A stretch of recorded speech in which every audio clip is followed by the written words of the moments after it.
Hey, Natasha here. In this video, we are going to discuss how to get out of, stay out of, and ultimately avoid burnout in your business.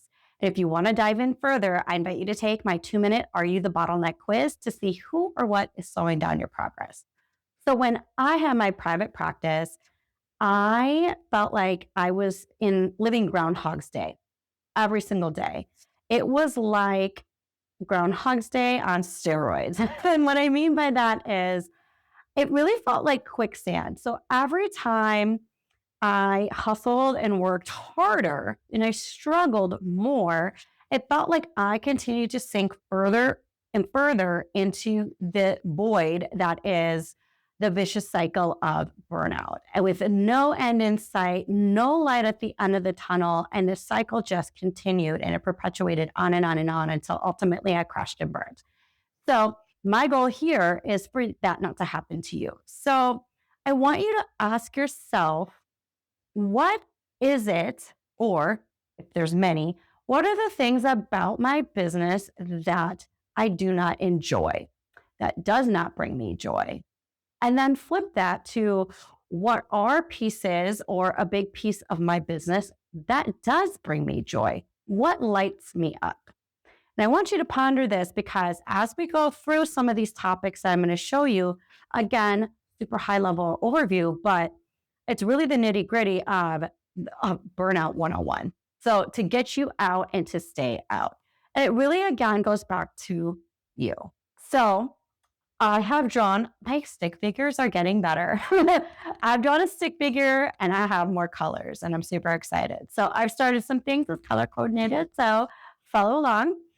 So think about what your perfect day would look like in your business. What would be the things that you would be doing if everything just went swimmingly? What would that day look like? Okay. And now think about what your days currently look like. And we're going to break down some of these key areas. So the first on my stick figure is in blue, which is your thoughts. I talk about thoughts a lot in my Fear Chronicles podcast, as well as in a lot of these videos. But specifically when we're talking about burnout and your business and how to get out and stay out, the thoughts that I'm specifically talking about are thoughts of when you're doing certain tasks. We're going to get really granular for a minute. So when you are completing administrative tasks, what are the thoughts that you're thinking when you're completing those tasks? When you are completing marketing for your business, whether that's in person or on social media, what are the thoughts that are going through your head as you're performing that task? When it comes to networking, whether that's with colleagues or potential referral partners, what are the thoughts that come up? What are these dominant, recurring top thoughts that you have when you are doing those things? And if you're still doing your own billing, which if you are, great, kudos to you. I did for a very long time. What are the thoughts? It was not my favorite thing. So that's why I smile and I laugh every time because I don't know a whole lot of people who enjoy actually doing their own billing. But I digress. What are the thoughts that you are thinking when you are doing insurance billing, credentialing, and all of those things, invoicing, anything financially related in your business? What are the thoughts that you are thinking?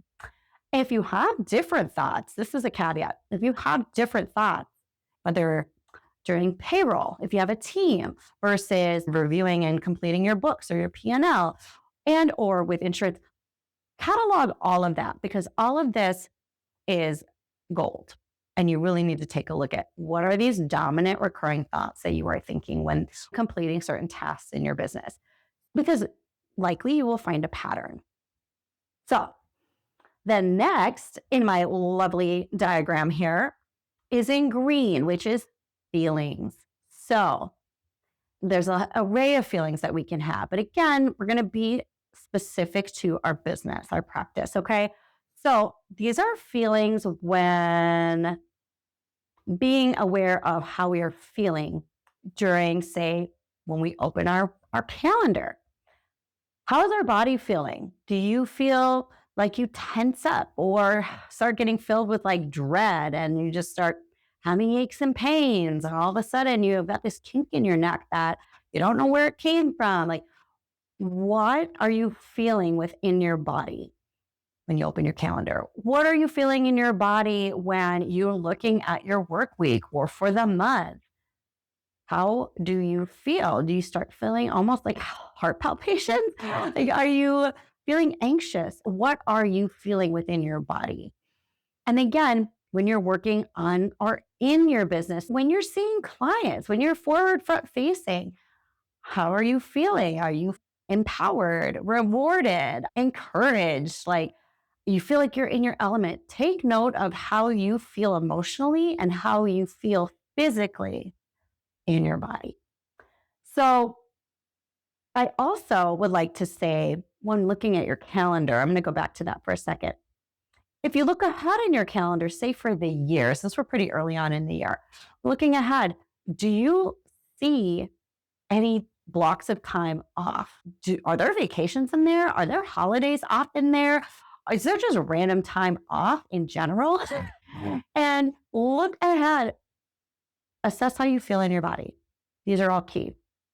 Take note of that. So the next are inputs. So I touched on this a little bit in my previous video, but inputs again can be a lot. I put in a lot of what I do because I do tend to have a lot of inputs, and that's something that I am currently working on. It's doing less of that, but that's music, that's podcasts, that's honestly TV. Are you binge watching on Netflix? Those kinds of things. What inputs are you receiving and consuming? All of this matters. And when you really start to be very top of mind and aware of these inputs, I want you to think of and start categorizing them to ask yourself, is this beneficial to me? Does this make me feel empowered? Is this educational? Is this going to better my growth? Is this going to help me with my business? Is this going to help me as a parent? Is this providing any benefit? Is this good for me? I say this kind of as a preface to when it comes to scrolling, because we all do it. It's not like we're going to get rid of scrolling or phones because they're just glued to us at this point. But when it comes to when you do scroll, when you are in social media, or if you're killing time, what's the purpose of it? Like, when you look at your Instagram, your Facebook, TikTok, whatever it is, what is your algorithm spitting out to you? Because it's an algorithm for a reason, right? So it's based on your history or things that you like or that you tend to watch or things that you're interested in, right? So when we start categorizing and really looking at what's my algorithm say as a reflection back to me? Is it empowering things? Is it motivating? Is it, again, educational? Does it speak to me in a positive way? How do I feel after I watch this? Or how do I feel after I scroll? Because again, scrolling is inevitable. And then I want you to double back, because this is all inputs again. So I'm really speaking on social media for a moment, is what is the purpose of this scroll? So some of it is purely entertainment, which is, we're human and that's okay. We're not robots. We're meant to have some entertainment. And whether we do that on Netflix or on our phones, whatever, it doesn't matter. Or Netflix can be in your phone, whatever. You know what I mean? But what's the purpose? Is the purpose for entertainment, or is the purpose of it as avoidance behavior or a distraction from what you're supposed to be doing if it was supposed to be working on something specifically for your business or admin or scheduling or whatever? Or is it because you're feeling like you're overwhelmed or you just can't start anything else because you're feeling not yourself or unmotivated or almost lazy? But we'll talk on that, because you're not lazy, you're burned out, right? You're so dysregulated that it ends up coming across a lot of the time like you're lazy, or you start things and you don't finish them. We've talked about that on previous episodes. So what is the purpose, again, of that seeking of that input when it comes to scrolling, right? So again, you should have some you time. So I'm not knocking binging on Netflix, as long as it's, again, not an avoidance thing, it's for entertainment and it serves a purpose. but it's also, again, what is it exactly that you're watching? So just be aware of those things, because this all feeds together into what manifests as burnout. And it can manifest in so many different ways. But again, it's increasing that awareness and being cognizant of what is going on. So we've talked about thoughts, feeling, input, and then the last in purple is speaking. So speaking should be first, but I put it last because your thoughts to me are always going to be first. So when it comes to speaking, I want you to think about what you speak, you're speaking into existence. Now, just keep that top of mind, because going to your business, when you are talking to anyone, so that could be a colleague, that could be a friend of yours, that could be a family member, anybody, when it comes to your business, what are you saying? What comes out of your mouth? So if someone's like, hey, how's your practice going? How's your business going? What have you been up to lately? What comes out of your mouth? Exactly what are the words? Because again, that goes back to your thoughts, but that's why thoughts are first. So what are you thinking about your business? And then what do you actually say out loud to other people? Do you feel like you're glossing over certain things? Do you find that you may kind of do like the sandwich method, and you might say something positive, fill in with a bunch of like negative gunk in the middle, and then end with something positive? Or you tend to be kind of negative or kind of talk down on yourself or your business and be like, things aren't going well, or this would be better if da da da da. Like, what are you speaking about your business? Because essentially you're speaking that of yourself. And then we're categorizing, keeping this top of mind. What are we saying? Do you change? Do you kind of code switch between what you might say to a colleague versus what you might say to a family member versus someone who doesn't really understand what it is that you do, right? And to an extent, we all do this, right? So we can kind of understand that we might use different, say, language with someone who's outside of our field and doesn't really understand. Like, I've known for years, being a speech language pathologist, that someone doesn't know what dysphagia is. So I don't say that. I'll use different language, different words, or I might just talk about something completely different because I don't want to go down the rabbit hole of swallowing disorders, because some people just have weird reactions.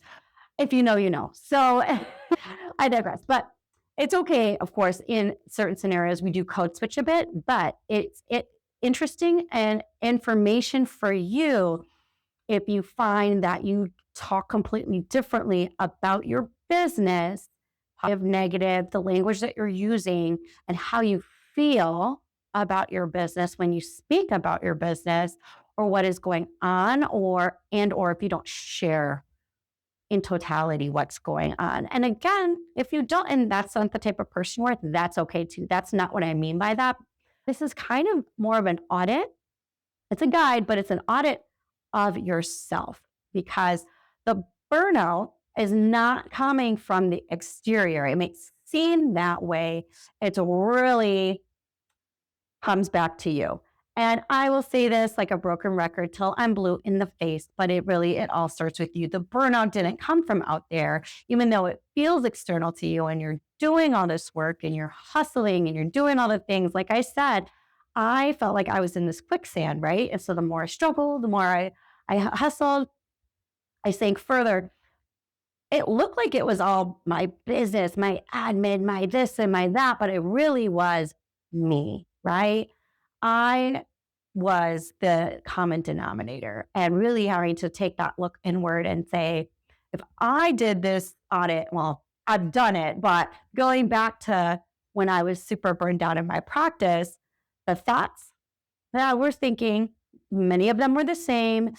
Nearly every single one was negative. It was not great. When I spoke about my practice, it was not necessarily positive almost ever, because I always in that time felt like I was struggling, that I was not able to catch up. I take one step forward, 10 steps back, that kind of language, that kind of thought process. And that's how I felt. And again, like I talked in my previous video about confirmation bias, that was a self-fulfilling prophecy, right? Because I kept anticipating that, because that is the pattern I saw. Therefore, that was the pattern that kept happening, if that makes sense. Okay. Then I think I touched on that already, but like, and then my feelings about my business, it was always a struggle. Everything was always hard. And not always. And I spoke in a lot of absolutes then, which I knew intellectually not to do, but I did, right? And everything was always hard. I never could get ahead. And that was kind of a negative talk, negative language about my business, but also the language that I talked about myself in relation to being a clinician, a practice owner, a business owner. That was the type of language that I use. And I don't even know if I want to talk about degrees into burnout, but I was very burnt out. And then the inputs, I was avoidant. The story I used to tell myself was that I didn't like to start things that I didn't think I had time to finish. This is still true to an extent to this day. However, that was my story for everything, why I do stuff, right? But I would find time to binge watch whatever on Netflix. And then I watch like 13 seasons of whatever it was, like Grey's Anatomy. But I found time to do that, but I couldn't find time to, set up my systems initially the first time when I first started my business, and I had to double back and do the things. But my story would be, oh, well, I don't have time to do it. So I just can't start it right. So that was the type of language that I was using. And then speaking again, I touched on it when it came to my thoughts, but when people would talk to me or ask me about my business, I didn't really, it depended on my mood, but I typically was not super positive, or I was always struggling, not where I wanted to be. I was just working and working and working and working, and it felt like I wasn't getting anywhere. And that was the language I used. That was the type of communication. Anytime I talked about my business outside of the professionally, like if I was networking and doing those things, I of course didn't talk like that. But anywhere else, whether it was family, friends, people who had asked about my business, my language and how I spoke about my business, I didn't give myself enough credit. And because I did, I mean, it's not like my business never opened. It's not like we didn't provide amazing service to others. It wasn't like I didn't build it from the ground up. Like I just didn't give myself enough credit. And you need to give yourself all the credit in the world, because as we know, starting and owning and running a practice or any kind of business is not for the weak. It takes a lot of belief and a vision.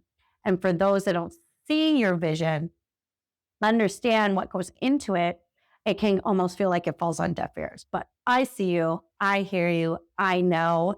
And now it's time for you to really, again, take a look inward and start assessing. I really should have called this an audit, but for another video, I'm sure I'll come up with a different audit. But your Burnout Guide 101 is this: your thoughts, your feelings, and then what you are speaking, all of which are super important. There's so much more, but again, I don't want this video to get super long, but if you stayed to the end of this video, thank you. Again, I would invite you to take my 2-minute Are You the Bottleneck quiz and check out my Fear Chronicles podcast, False Evidence Appearing Real, where we dive into a lot of these topics even more, all things mindset, all things empowering you. Till next time.